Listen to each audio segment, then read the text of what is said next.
So Deborah, you're performing tonight Yes. for the Broadway in South Africa. Tell us a little bit about how you got involved with this organization. The organization, I guess, was aware of what I do and my work, and they approached me about being the spokesperson and being more involved with the organization. And after hearing about all the great work that they had done already, I decided to join the team. You were in Aida on Broadway. Yes. And you're coming back to Broadway next Coming year, back I hear? to Broadway, yes, next year in the role of Josephine Baker. Oh my gosh. So when is that going to, do we know when that's opening? In fall 2010. Y'all get your credit cards out because those tickets are going on sale. Yes, they are. Oh my gosh, I'll be there opening night. Yes. You're phenomenal. Well, thank you so much for talking with us and Break a Leg tonight. Thank you. And it's such an honor to meet you. Thank you. You're gorgeous. Thank you. Thank you, Deborah.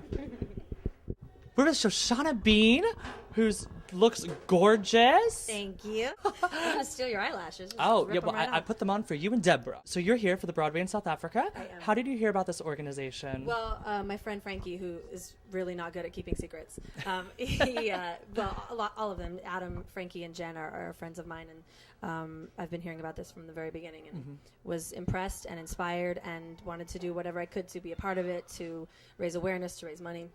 I have to tell you a quick story. Tell me. When I first moved to New York several years ago, I was the young age of 18, and I was walking up the subway stairs, and I saw you, and I grabbed your arm, and I went, "Oh my God, Shoshana Bean," and you went, "Why, yes, it is." Yeah. And you were very nice to talk to me, but it was so funny because I would never Was do it right here on 96? Yes. Oh my God, it totally was. I don't. Yeah. Because it's not every day that happens. I would never do that now, but I being 18, I was like, you made my day. Yeah, so that's when I first Awesome. met Well, you, it's good and to see it's you good again. to have you on my show now. You know, a year later. A year later. Many years later. How did you get involved with this organization? I was actually in a little benefit concert for UNICEF with the Broadway in South Africa Foundation last year, and so I got very interested in the foundation because it's a beautiful cause, and I made friends with a few of the people in the foundation, so I applied to be a part of it, and I'm going to South Africa in January. Congratulations. Thank you. That's I'm awesome. very excited. And I understand you're going to college for film now? I am, yes. I'm So a are- sophomore. Right. So are you going to take a shift from musical theater to film, or are you going to stick with... I'm doing a little bit of theater and voice there, but I'm mainly doing film at school. That's fantastic. Yeah. And we've been asking everybody, because Broadway Speaks Out is an LGBT talk show, and the March for Equality is coming up on this Sunday. So do you have any words about this cause? I think if you can make it out there, definitely try and get to it. I wish I could, but I have classes and midterms. But I have a few friends who are going out there, and I wish you guys all the best. I wish I could be there.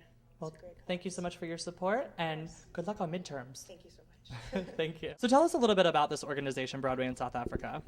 Well, Broadway in South Africa is an organization dedicated to bringing Broadway performing artists into the townships of South Africa to teach arts education to the poor and underprivileged youths that live there. And this is the second year that this has been going on, correct? We're going on our second year, so Okay. it's really only been a full year since our last benefit concert, and I mean, our organization has just exploded with interest. What does this organization mean to you? Well, I actually had the opportunity to go to Africa last year. I didn't go to South Africa specifically. I was in Tanzania, but I think in a general sense, and I don't mean to lump it all generally, but when you go there and you see that the people are so grateful to have what they have, and by our American standards, they really have so little. And so whatever they can be given in terms of being able to realize their dreams, whether it be artistic or lifestyle, being able to just be heard, to be really heard in their own voice and not have anything imposed on them, and I think that is what the best of what this organization does for them, because they go there and they listen to these kids and they really encourage them to express themselves honestly and not have us put our thing on them, but to have them express themselves. And so we hopefully, if we're doing our jobs, are bringing forth their voices to really let them be heard and to give them what they really need. How did you hear about Broadway in South Africa? Jen Bender is my best friend. So I when love her. Right? So when she first started putting this together last year, I got involved and I sang a song last year that they wanted to bring back this year, and I said, well, can I sing that same song since I already know it and somebody's going to sing it? So it's called Sibusiso, and it's beautiful. It was written by Michael John Lacusa, and I love it. So, and it's a big song with a choir. Who doesn't love a big song with a choir?